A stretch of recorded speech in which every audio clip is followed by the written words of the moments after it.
Hi everybody. This season is flying, with the race of the season, the Tour de France, approaching quickly. The 112th Tour de France will run from July the 5th to July 27th, good for 21 stages covering 3,320 kilometers and over 50,000 meters of elevation gain. The 2025 Tour de France will start with a 185k stage, presenting nothing in the way of the sprinters, who will be battling it out for the first yellow jersey. Unique opportunity for the true sprinters, and hence we'll see plenty of teams controlling this stage for their fast man. At 210k, stage 2 is the longest stage of this tour edition and the first of only two stages hitting the 200k mark. The last rider to raise his arms in Boulogne-sur-Mer was Peter Sagan back in 2012. And you can expect a similar type of rider to take the victory in the yellow jersey here. The stage is hilly, presenting the riders with roughly 2,500 meters of elevation gain and a brilliant finale, with two roughly 1k long climbs at 8 and 10% in the final 10k, followed by an uphill final kilometer, so bring on the punchy types. Based on what we've seen in recent races, don't be surprised to see the GC favourites going up the road here in the company of Van Aert, Nys and Van der Poel, to name a few. On stage 3 to Dunkerque, the word moves back to the pure sprinters. Note that we're in a windy part of France here and that echelons may be a reality. Let's hope we get to see some bombs thrown should the wind blow. On stage 4, the word moves back to the punchy riders, where we may once more see GC riders mixing it up. Have a look at the result of stage 2 going into this stage. The final 40k are up and down relentlessly, however it's more likely that there will be a battle between the peloton's best punchers over the final 40 kilometers, with good chances that the Saint-Hilaire ascent will be decisive. From the top, there's a 5-kilometer dive into the center of Rouen and an uphill drag into the finish. On stage 5 then, the riders get served a 33k individual time trial. Most of the course will be on wide flat roads. In total there's about 200 meters of climbing. So this is one for the aero powerhouses. Expect another Evenepoel win here and keep an eye on Almeida, just 11 seconds behind Evenepoel in Normandie, on a 17k individual time trial, where Vingegaard and Pogačar conceded way more. Ganna is obviously another rider to watch here. Stage 6 then is the second and final one to hit the 200k mark, this time around with over 3,200 meters of climbing. This part of the world is known as Norman Switzerland. The Côte de Vaudrey, 1k at 7.5% crests with 4k to go, just prior to the big battle that will be fought on the 700 meter long 10% haul to the finish line. This is once again Mathieu van der Poel, Van Aert, Nys, Pogačar terrain. Stage 7 is another hilly stage which nears the 200k mark and presents the riders with 2,450 meters of climbing and a double passage over the Mûr-de-Bretagne, with the finish sitting atop the second climb, which rises at 7% average over a 2k distance. Former winners on the Mûr-de-Bretagne are Cadel Evans, Vire, Dan Martin, and more recently the amazing victory of Van der Poel in 2021, taking yellow in honor of his grandfather Poulidor. Stage 8 will be for the power sprinters, with the final kilometer being an uphill drag after a fairly easy day in the saddle. In my book, this is a pure Milan stage. On stage 9, which doesn't mark the end of week 1 yet, we get another sprint stage. Which brings us to stage 10, the final day of an extra long first week and presenting the riders with a taste of what's to come in the second half of this Tour de France. This is a proper sawtooth mountain stage, up and down all day, good for 4,450 meters of climbing in a 165k stage. The climbing is spread out over a whole lot of second and third category climbs, none of which are extremely long or steep, except for the finish climb to Le Mont-Dore, which climbs at 8% average over 3.5k. Personally, I don't expect the main teams to control this stage, and hence pre-race I'm calling it for the breakaway. The second week starts with another sprint stage. It presents the sprinters with only one real hurdle, the Côte de Peyragudes, 800 meters at 12.4%, yet cresting with over 7k to go. This is steep enough for a Van Aert or a Van der Poel to maybe get some separation, yet I don't expect it to be long enough to spit riders out the back, to the point where they can't get back ahead to contest the sprint. Stage 12 then is the first proper GC day in my book. Don't get me wrong, It's highly likely we'll have lost GC contenders by this point because the racing over the opening 11 days will be nervous, and whether you like it or not, some will get caught out. And stage 12 is the first proper test, 180k, cresting the first category Col du Soulor and second category Col des Bordères in the approach to Hautacam. The OR category finish climb of this stage, 13.5k at nearly 8% average. The last two winners here were Nibali back in 2014 and Vingegaard in 2022. Those times around, the Hautacam climb featured later on in the Tour, yet it remains interesting to note that on both occasions these riders went on taking yellow to Paris in those respective tours.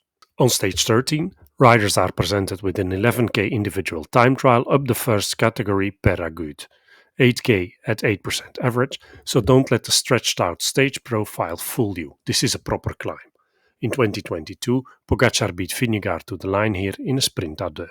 Stage 14 then is a brutal mountain stage, 182k, featuring the OR category Tourmalet halfway through the stage, 19k at 7.4% average, cresting at an altitude of 2,115 meters, followed by the Col d'Aspin and the Col de Peyre-Sourde, to finish atop the OR category climb to Superbagnères, 12k at 7.3% average. This finish climb hasn't featured since 1989, and all those who won here in the past are resounding names. Hinault and Bahamontes in individual time trial stages, and Fuente, Ramirez, Lemont and Miller in the stages in line. This will be money time for the GC men, and pre-race I'm calling this one for Pogačar. Stage 15, ahead of the second resting day, is another one for the punchy riders, a stage which I expect to go to the breakaway. I don't expect there to be many sprinter teams to trust their sprinty boys to survive the Pas du Sang, so there will be less interest to control this stage. This is a textbook Alaphilippe stage. The final week then starts with a bang. A 170k hockey stick stage featuring a flat approach into the mythical OR category Mont Ventoux, nearly 16k at nearly 9% average. In total, there's less than 3,000 meters of climbing on this stage, yet they all feature in the final kilometers. The last time the Ventoux featured as a finish climb in the Tour de France was back in 2016, where Thomas de Gent won the stage. This year around, I'm expecting the GC guys to battle it out here. Stage 17 is labelled flat by the organisers, and it certainly looks like it could present some opportunities for the fast man, even though we may see a strong break forming here given the uphill altimetry of the first third of the stage. Also, the GC men will have to be alert given there's echelon potential in this part of France. And then the riders are presented with the Queen stage, which is made up of 3 consecutive OR category climbs, starting with the Col du Glandon, 22k at 5% average, which is deceptive given the irregularity of the climb, the Col de la Madeleine, 19k at 8% average, and finishing atop the Col de la Loze, 26k at 6.5% average. All in all, good for 5,450 meters of climbing over 170k and reaching an altitude of 2,300 meters. This is going to hurt. Miguel Angel Lopez won here in 2020, and in 2023, Azaik del Toro took the win here from Riccitello in the Tour de l'Avenir. Just to let the brutality of the stage sink in, behold these 3 profiles. And stage 19 doesn't relent either, 130k, only going up and down, good for 4,500 meters of climbing, crossing the Col du Pré halfway through the stage and finishing in La Plagne, 19k at 7% average. In 21, Marc Padun won here in the Dauphiné, while in the Tour we have to go back to Bogart's win back in 2002. In my book, depending on the race situation going into the stage, the climby breakaway riders could get a shot here. Stage 20 then is a 184k hilly stage with just under 3,000 meters of elevation gain, which will almost certainly go to the breakaway. And we end with a sprint stage on the Champs-Élysées in Paris, this time around with a catch, given that it features the Butte de Montmartre relatively close to the finish. Overall, we're presented with a course that features the toughest stages in terms of climbing in the second half of the race, as you can clearly see from this chart presenting the cumulative elevation gain per stage. So to summarize, without knowing the actual race situation, we have 2 individual time trials, a flat one and a climby one, 7 sprint stages and 4 punchy stages, 4 breakaway stages, 2 mountain ones and 2 hilly classic style ones, and finally 4 proper GC days. Here's an overview of the winners of the final 10 editions, half of them going to Ineos with 3 different riders: Froome, Thomas and Bernal, 3 for Pogacar at UAE and 2 for Jonas Vingegaard at Jumbo-Visma. In terms of past performance at the Tour de France, from the start list, as it is at the time of recording, 3 former winners are lining up: Pogacar, Vingegaard and Thomas, and 3 former podium finishers: Roglic, Evenepoel and Adam Yates. Here's the betting odds at the time of recording, with Pogacar and Vingegaard the obvious favourites, and 10th favourite already at 151. Now I'll quickly go through all the teams, pointing out riders I'll be eyeing for GC, as well as the fast men and those to watch for the breaks. Note that the start list isn't final yet. Confirmed teams are highlighted with a green tick mark, the others are so far incomplete and preliminary. Starting with Remco Evenepoel at Soudal Quickstep, 15 Romandie and 14 the Dauphiné, very eager in the Belgian Championship and clearly showing good form. That being said, Philipsen and Remco had to take a bow for Tim Welles. At Quickstep, Merlier and his lead-out man Van Lerberge are also confirmed. The others will be there to support Remco. Names being floated are Valentin Paré-Peintre, Van Wilder, Schachmann and Cataneo. At the Grenadiers, expect Carlos Rodriguez to be their main man on GC and 7th on last year's Tour de France. He'll be supported by Thomas, De Plus and Ganna. Also expect Kwiatkowski, Vos and Aresman on this roster, where so far this season we've seen Vos surprisingly often in the breakaway action. UAE is lining up here with a completely bonkers team. Pogacar, Almeida and Adam Yates is a monster trio, with both Almeida and Yates being solid GC contenders in their own right on any other team. Almeida, who won the Basque Country, Normandy and the Tour de Suisse. Yet of course it's all about Pogacar, who dominated the Dauphiné, even though we saw a dip of performance on the individual time trial during that stage race. We've often seen that UAE isn't afraid to give freedom to the people on their Grand Tour roster to compete for stage victories, where they have plenty of opportunities for Narvaez on the punchy stages that kick off this Tour de France. Obviously, Welles will also be willing to show his freshly obtained Belgian Championship jersey. At Visma Lease Bike, we get a bunch of strong rouleurs in support of Jonas Vingegaard, with high-altitude support in the form of Jorgensen, Koes and Simon Yates, fresh of a Giro d'Italia win, while I expect Van Aert to get a free roll.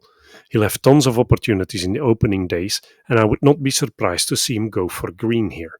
It has to be said, though, that his preparation has once again been far from perfect, with him dropping out of the Belgian Championships due to an intestinal flu. We saw in the Dauphiné that Jonas was too strong for the entire field, but won, given that he didn't have yet what it takes to follow Pogacar.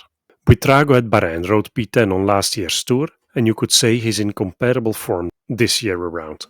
At age 21, I'm not expecting them to push Lenny Martinez for GC, yet write him down for some mountain breakaway action and look for Bauhaus in the sprint stages and ride on the punchy stages. Carapaz put on an amazing performance during the Giro d'Italia and was set for a good Tour de France result, yet then saw himself forced to drop the Tour due to an intestinal infection, so I'm expecting them to aim for stages instead. Lipowitz has shown solid form throughout the season, and he'll be Roglic's main man along with Vlasov, who hasn't had an impressive season so far. Roglic had a disappointing Giro, which was marred by a lot of crashes. Personally, I'm afraid we've seen the best of Roglic, and I would not be surprised to see him drop time, with Lipowitz ending up higher on in GC. With Vitti, Meus and Van Poppel, they also have some seriously fast men lining up here, with actually a special mention for Danny Van Poppel, who outsprinted Olaf Kooi for the Dutch national title. At Movistar, we get Mas, third in Catalonia and second in the Basque Country, yet only managing P7 in the Dauphiné. He will be surrounded by some strong riders, to the likes of Castrillo and Romeo, the freshly crowned Spanish champion. Also look out for Garcia Cortina on the versatile sprint stages. At Groupama, I'm expecting mainly Gregoire in the hunt for stages, while Aski is a force to reckon with in the hilly stages, needing fast legs at the finish. And also for Astana, it looks like their main goal will be to bring home a few stages. At Jaiko Alula, O'Connor is the one to watch for GC. He wasn't up there yet on the Dauphiné, yet his form is clearly on the rise.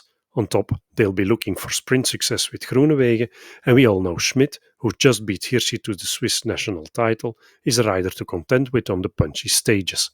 Then don't be surprised to see Plap in the climby breakaways. At Little Trek, look for Skelmose on GC, Simmons from the breakaway, Nice for the punchy stages, and Milan in the fight for green. Only third in the Tour de Suisse, yet nearly 2 minutes behind Almeida, remains the rider to watch for GC at Postenel. And keep an eye on Lund Andresen in the fast stages and Pavel Bittner in the hilly versatile ones. Vauquelin rode an impressive Tour de Suisse, second to Almeida. For the Tour, I hope from the bottom of my heart to see him go for stage wins instead though. Then look for Demare or Capio in the sprint stages. At Lotto, look for De Lee in the sprints, and frankly, I also hope to see Van Eetveld in the hunt for stages. Other riders to be expected on this roster include Sepulveda, Bergmoes and Alex Seegaard. At Cofidis, I'm expecting the same. Look for Buchmann in the climbing stages, Aramburu on the punchy ones, and Brian Cocard in the versatile sprints. Total Energie will also be trying to get a stage win, with Yegat in the climbing stages, Burgodeau in the punchy ones, and Janier in the versatile sprint stages. A stage win is something Alpecin is almost certain about, even though we only have 2 riders on the starting list so far. I actually expect both Philips and Van der Poel to win more than one stage on this Tour de France. Philips showed amazing form in today's Belgian Championship, and I have this feeling that this may well be the Tour where Van der Poel turns around his bad TDF fortune. Also, Grove's name is floating around, which if he lines up is another potential stage winner. For Intermarché, the stage hunt is also their best strategy, with Zimmermann in the climbing stages, yet especially in the faster stages they have quite a bit of firepower here, with Rex, Page and Girmay all properly fast. At Decathlon Egitoire, Felix Gal's form has been on the rise, 5th in the Tour of the Alps and 4th in the Tour de Suisse, 8th in the 23 Tour and 14th on last year's edition, so certainly a contender for the top 10 in my book, while Berthet, for example, certainly will be in the hunt for stages. Also Premier Tech, Uno X and Tudor are in it for the stage win. Jake Stewart is definitely one to watch at Premier Tech, fresh of a great win in the Dauphiné, and Ackermann will be looking to mix it up in the fast stages, while Blackmore will be interested to see how he fares on his first Grand Tour. Uno X also has a bunch of riders for all types of terrains, with Leknesund, Weereskjold and Kort all proven winners. The Halland-Johannessen brothers are also both in amazing shape. Johannessen just won the Tour of Slovenia, and Tobias ended the Dauphiné in 5th, behind Evenepoel, yet ahead of Jorgensen. And finally, also the Tudor boys will be in for the stage hunt. Hirschi, Alaphilippe, Trentin is quite a trio for the punchy stages, with Alaphilippe being in the best shape according to recent performance, while I would not be surprised to see Storer ride for the polka dot jersey. Here's an overview of our main favorite stage race results of this season, from which we can clearly see that with the exception of Remco, all are in winning shape. Yet before I give my GC stars, let's have a quick look at the 10 sprinters to watch in my book. Philipsen at Alpecin de Koning, De Lee at Lotto Destiny, Merlier at Soudal Quickstep, Groenewegen at Jayco, Milan at Little Trek, Bauhaus at Bahrein, Girmay at Intermarché, Lund Andresen at Picnic Postenel, Stewart at Premier Tech, and Van Poppel at Bora Hansgrohe. Notable mentions are going to Van Aert at Visma Leasebike, De Maar at Arkea, Janier at Total Energie, Meus at Red Bull Bora, Ackermann at Premier Tech and Dainese at Tudor. It's always a bit of a gamble as per whom goes for the polka dots, yet the way this parcours is set up, I would not be surprised to see the fight for the polka dots to be between the GC contenders, with the winner of GC also claiming the polka dots. And if it's not for them, I'm calling Storer at this point in time. In terms of stars, Pogačar and Vingegaard are my 4-star favorites for this year's Tour de France. Jorgensen, Almeida and Evenepoel get 3 stars. Simon Yates and Lipovic get 2 stars, and Roglic, Carlos Rodriguez and O'Connor each get 1 star. As for the podium, I'm respecting the logic and I'm calling Pogačar for the win ahead of Vingegaard, with Lipovic as a surprise third. As some of you already know, I'll be missing out on the opening weeks of this year's tour, which is a bit of a bummer, both for those following the channel and for me, because the tour is obviously the event of the year, yet sometimes life takes over and I have no way around it. I'll be doing dailies in the final week though. Till then, have a blast, enjoy the first 2 weeks, and I hope to catch you in that final week.